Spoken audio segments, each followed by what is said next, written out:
c'est le plus joli des cadeaux. Un petit papier glissant journal assis sur un banc, pendant que l'enfant lance une balle pleine de sa maman. Le papa apprend à marcher à son petit gamin déjà grand, une qui fait de la corde à sauter, ça c'est excellent. Tous on l'a crié pour notre plus grand plaisir. Pour Dijon, ce planteau, c'est le plus joli des cadeaux. Quelle tartine de crème à bronzer pour ses serviettes, la voilà prête à forer avant de sa trompette. Les mots m'attaquent au château fort avec une armée de belles ratons, tandis que le nouveau-né doit couler dans son landau. Tous au laquais pour notre plus grand plaisir. Pour des gens, ce planteau, c'est le plus joli des cadeaux. Ils sont bourrés leurs sacs à dos de ravitaillement, sans oublier les bouteilles d'eau, ça c'est plus prudent. Le pêcheur attend le poisson, le jogger surveille son chrono, les kayaks en compétition font belle trace dans l'eau. Tous au laquais pour notre plus grand plaisir. Pour des gens, ce planteau, c'est le plus joli des cadeaux.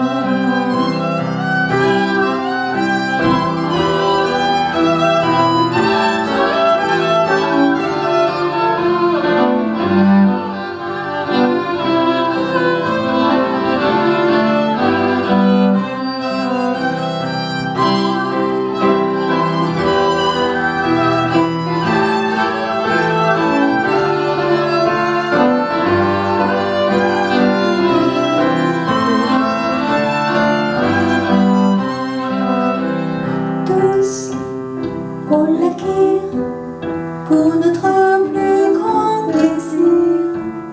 Pour des gens, ce planteau, c'est le plus joli des cadeaux.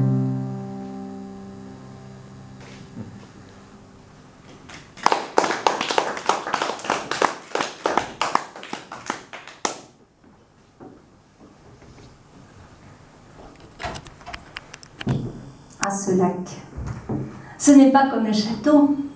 Les Dijonnais y sont très attachés. Mais quand on pense qu'il a été inauguré en 1964, on peut se poser la question: comment les Dijonnais faisaient-ils pour se distraire avant?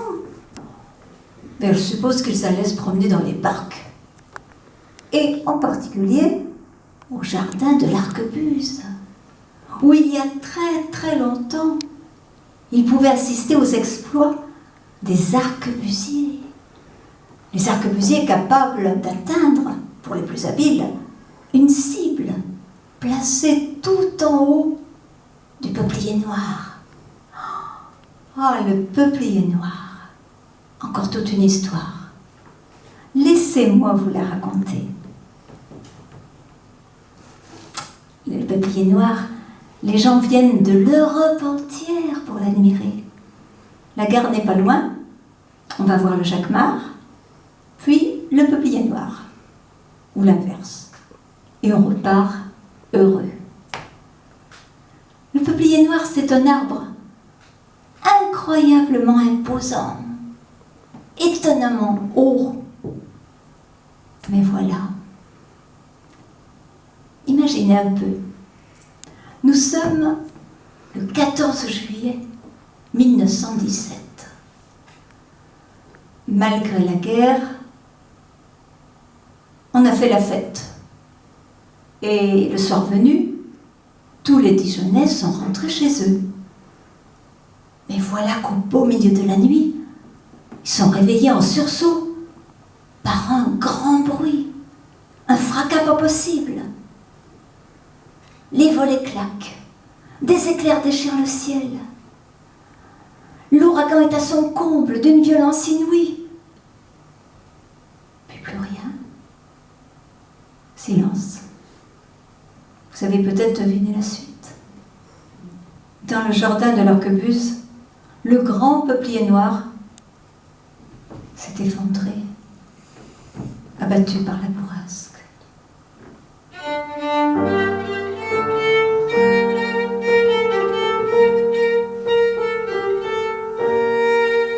Dès le matin suivant, les Dijonnais affluent par centaines pour voir l'arbre étendu de tout son long. Et les yeux pleins de larmes, ils rendent un dernier hommage au géant anéanti. Si vous passez au jardin de l'arquebuse, vous aurez sans doute une petite pensée pour le peuplier noir. Dans la grande travée, derrière le musée, à l'opposé des animaux, des faux animaux, c'est là qu'il se trouvait.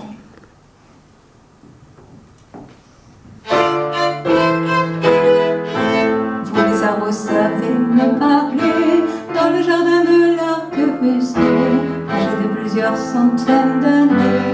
Tout le monde vient vous contempler. Votre histoire est celle des humains d'aujourd'hui, de demain. Racontez la vie, livrez vos mystères. Dites-nous, dites-nous, si c'est vrai que le roi Henri a récompensé l'arquebusier. Jour de pluie, de beau temps, toutes ces histoires joyeuses ou bien noires, vous en avez le secret. Dites-nous, dites-nous, ne restez pas silencieux.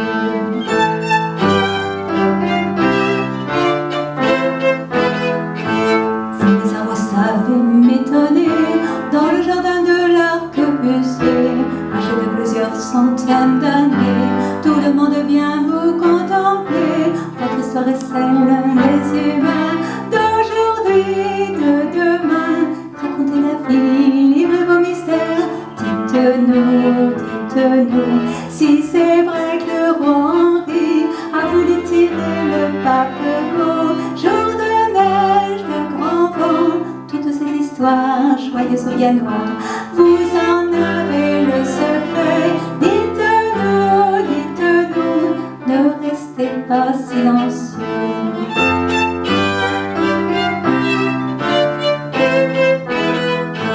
Vous les arbres savez m'écouter dans le jardin de l'arquebusier, âgé de plusieurs centaines d'années.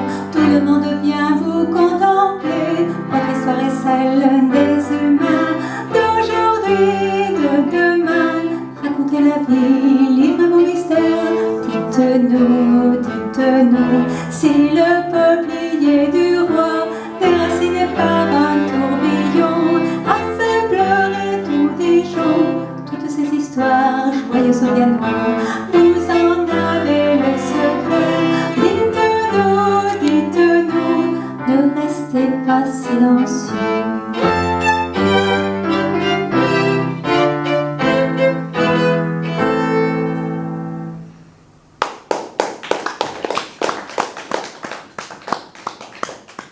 Le peuplier noir était illustre, mais ce n'était qu'un arbre. Combien de grands hommes, oh j'aimerais dire les deux grandes femmes, mais les femmes ont été plus discrètes, je suppose, par la force des choses. Combien de grands hommes, disais-je, sont nés à Dijon? Allez, vous nous en citerez bien quelques-uns. Quels sont les grands hommes qui sont nés à Dijon? Eiffel. Darcy, oui, oui, Darcy. C'est bien. Oui, c'est bien. Bien. Un musicien aussi, Rameau. Oui, Rameau. Très bien, très bien. Vous n'êtes pas nombreux, alors c'est pas facile. Hein. Alors, il fallait que j'en choisisse un parmi tous, et c'était pas facile du tout de choisir. Et puis un jour, dans le métro parisien, une petite phrase m'est venue. C'est quand même le bonhomme de la tour, Eiffel.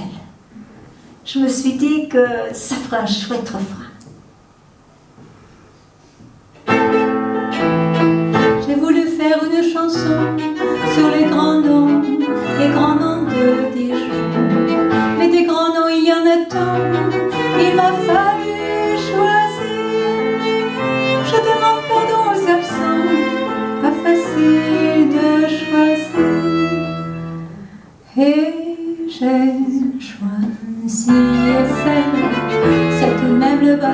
Tour Eiffel. Oui, j'ai choisi Eiffel. C'est tout de même le bonhomme de la Tour Eiffel. Ce qu'il lui fallut de l'audace pour défendre son grand projet. Alors que les vipères jacasses, criant très fort, se serralaient. Une poignée d'intellectuels fait même signer une pétition, tout en scandant Tour de Babel, afin d'infléchir l'opinion. J'aurais pu parler de Darcy, Henri Darcy, l'ingénieur de génie, qui fit passer le chemin de fer au plein cœur de Dijon, et qui fit couler dans nos veines la source du Suçon. Mais j'ai choisi Eiffel, c'est tout de même le bonhomme de la Tour Eiffel. Oui, j'ai choisi Eiffel, c'est tout de même le bonhomme de la Tour Eiffel. Il lui fallut beaucoup d'amour, comme il eut raison d'insister, car sa belle élégante tour, les Parisiens l'ont adoptée. Et nous ne comptons plus les ponts et les viaducs qu'il a construits pour la fierté de la nation, à commencer par Garapi.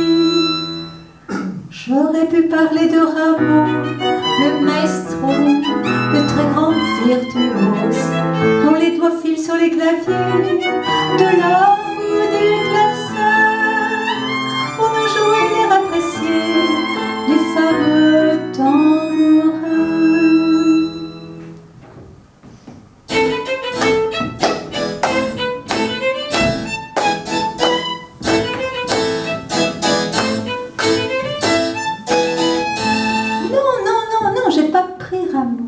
J'ai pas pris Rameau. Moi, j'ai choisi Eiffel, c'est tout de même le bonhomme de la Tour Eiffel. Oui, j'ai choisi Eiffel, c'est tout de même le bonhomme de la Tour Eiffel. Ce qu'il lui fallut d'ambition pour parcourir le monde entier, pour proposer des constructions d'une immense ingéniosité. De gagner toutes sortes de marchés, des ponts mobiles, beaux chemins de fer, à la statue de la liberté.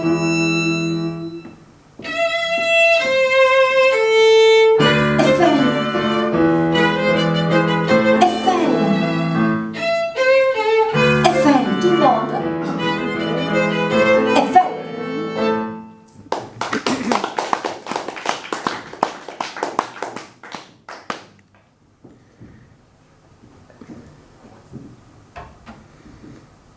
Des hommes, encore des hommes, toujours des hommes. J'avais tellement envie de mettre une femme à l'honneur dans cet album.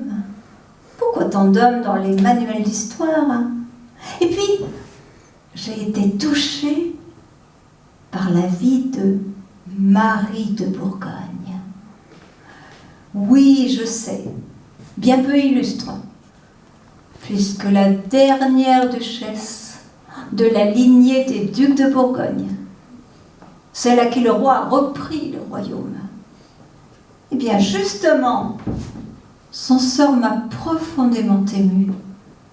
J'ai tenu à lui rendre hommage. Marie, fille unique du duc de Bourgogne, Charles le Téméraire, tu montras dignité et courage à défendre des droits l'héritage de ton père. Tu montras dignité et courage, tu n'as pas eu le choix, nous ne t'en voulons pas. Toi la riche héritière, tu en fais des envieux, qui reluquent tes terres, de gens peu scrupuleux. Le roi, pour commencer, ne donne qu'une occasion pour tenter d'annexer les États bourguignons.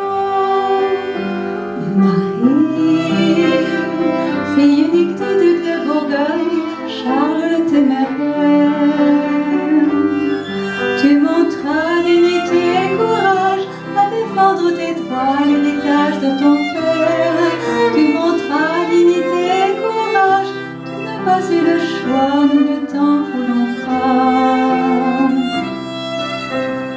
Soudain tragédie, au destin sans pitié, aux portes de Nancy, ton père se fait tuer. Toi la charmante enfant, la douceur incarnée, tu tiens à 19 ans les rênes du duché.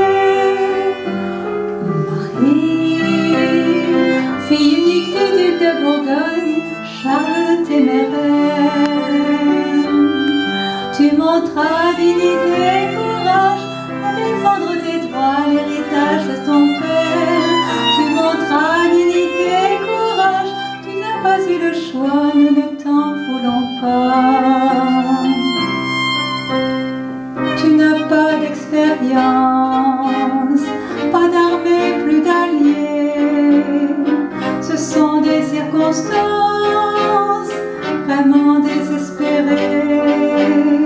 Alors que ton cœur cogne un profond désarroi, le duché de Bourgogne lui tombe aux mains du roi. Marie, fille unique du duc de Bourgogne, Charles le Téméraire.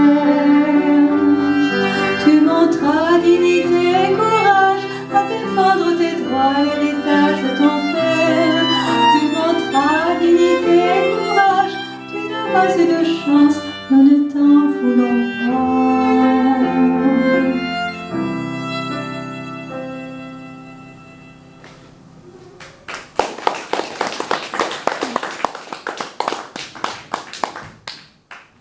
Avec Marie de Bourgogne et Louis XI, on est allé se perdre au fin fond des temps. Tiens,